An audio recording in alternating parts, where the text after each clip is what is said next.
Amatų mokykla Sodžiaus meistrai įsteigta Trakų rajone Rūdiškėse, Švento Jono kongregacijos iniciatyva 2002 metais.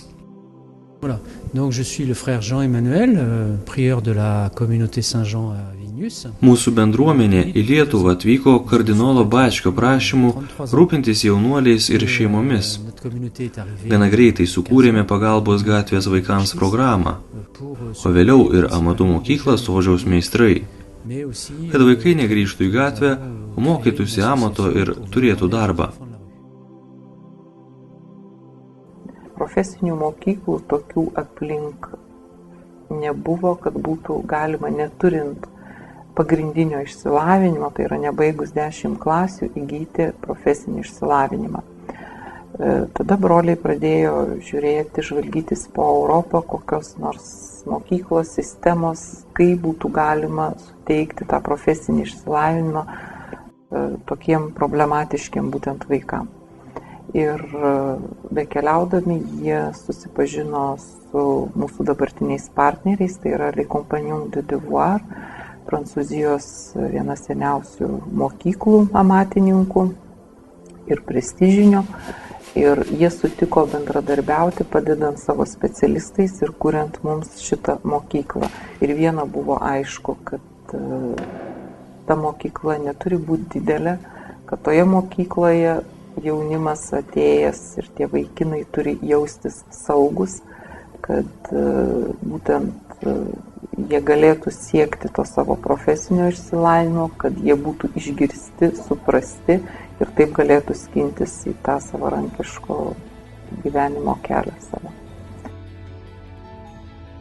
Nuostabiai šiaip mokyklai, čia žmonės yra draugiški, nėra ten labai daug mokinių, tu kai nors nesupranti, visada gali prie to mokytojo prieiti, tau jis išaiškins normaliai viskas, ne taip kaip kitose būna mokyklose daug žmonių ir turi to mokytojo laukti nežinai kiek laiko.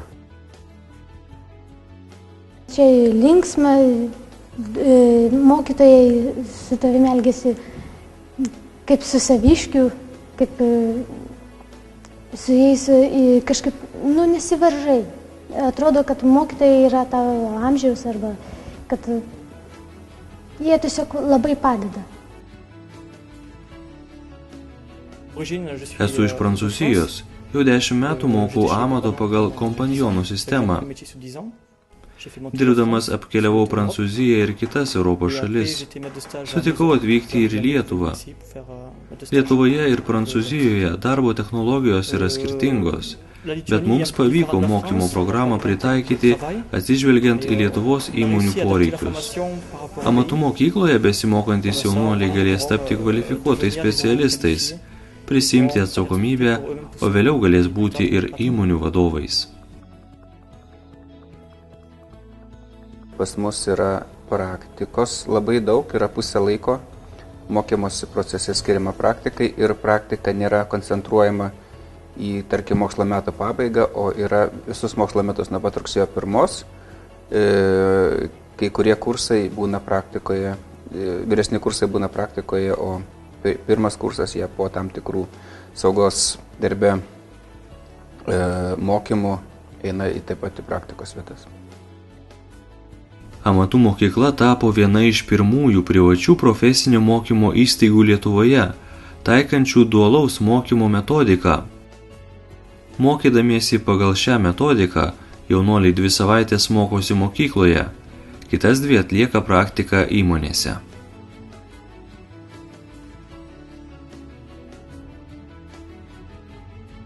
Konditeriai išmoksta pagrindinės tešlas, kremus, gaminių formavimą ir dekoravimą, pagrindus.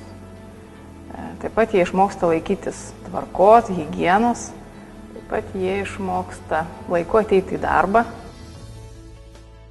Mūsų tikrai rinkoje trūksta konditerių, specialistų, kadangi daug konditerių patampa kepėjais arba virėjais ir džiugu, kad yra tokia amatų mokykla, kuri ruošia konditerius ir tikrai paruošia juos puikiai. Aš tiesiog pabandžiau daryti tai, kas man patinka, gaminti maistą. Ir tada tai jau čionais ir kažkaip tai, ką davė šitą mokyklą, tai labai gerą supratimą ir pamatymą iš arti, kaip veikia visi konditerijos cechai ir, nežinau, įmonės ir taip toliau, kaip viskas vyksta virtuvėje. Mes turėjom liktai 3 praktikantus, jau konkrečiai, tai visi normaliai dirbo. Tikrai nėra taip, kad reikėtų stumdyti iš vietos į vietą, nereikėdavo sakyti, tu šitą darbą daryk, tu šitą, visą laiką susirasdavo kažką tai daryti. Stebiuosi, iš tiesų stebiuosi jaunais vyrais, kad jie taip sugeba suktis,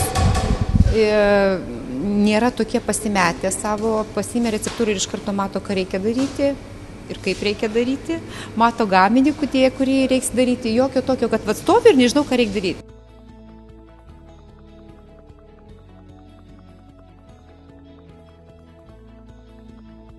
Mes stengiamės, kad jie išmoktų pačius pagrindus. Tuos pagrindus, kuriuos turi turėti virėjas, norėdamas būti geru savo specialybės atstovu. Nuo pat daržovių valymo pjaustymo iki aukštojo pilotažo, iki papuošimo ir garniravimo. O šiaip tai reikia, sakau, kantrybės, kruopštumo, aišku, ir fizinių jėgų šiek tiek daugiau, manau. Na ir šiaip menišką gyslelę reikia turėti. Mano manimu, kad moksleiviai išeina visiškai paruošti į gyvenimą. Galiu pasakyti būtent apie Valdę. Manau, kad jis pilna ta žodžio prasme yra virėjas.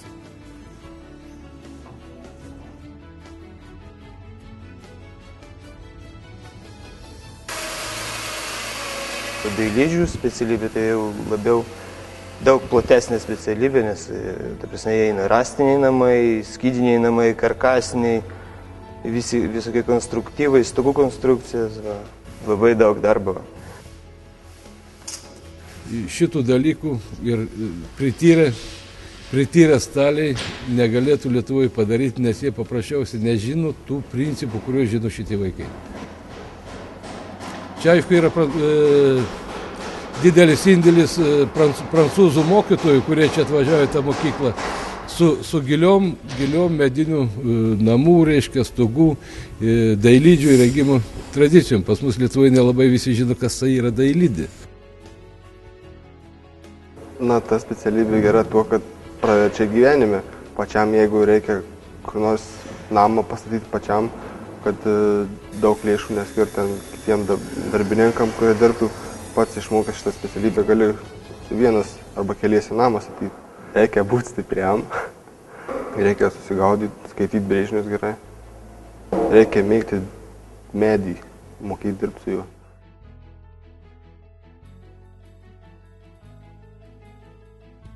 Pirmas pamokas tai piešiam ranka, einam, tarkim, žiūrim stogus, kurie padaryti ar kaminus, kažkokius apskardinimus ir tiesiog piešiam.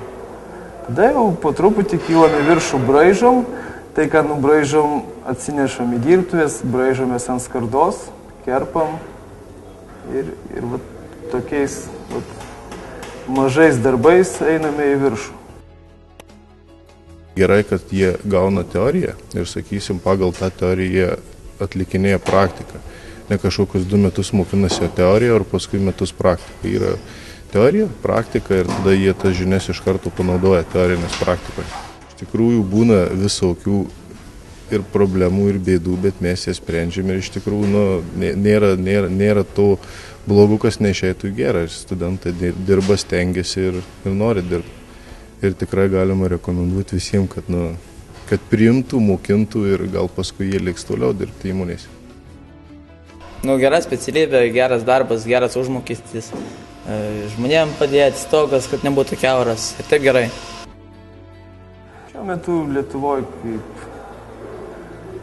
nėra tokių specialistų labai daug, tai pakankamai paklausi būtent renovacijos tokios kaip bažnyčios, vienuolynai, varpinis visokios, tai tikrai trūksta labai daug specialistų, stogdengių būtent, nes atvažiuoja visi iš užsienio čia dengia, dirba.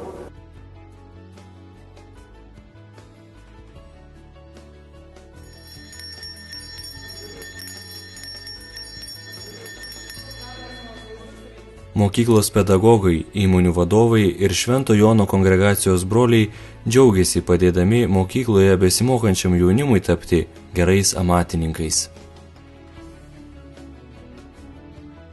Paremdami amatų mokyklą Sodžiaus meistrai, jūs prisidėsite prie vaikų, gyvenusių gatvėje, grąžinimo į visuomenę.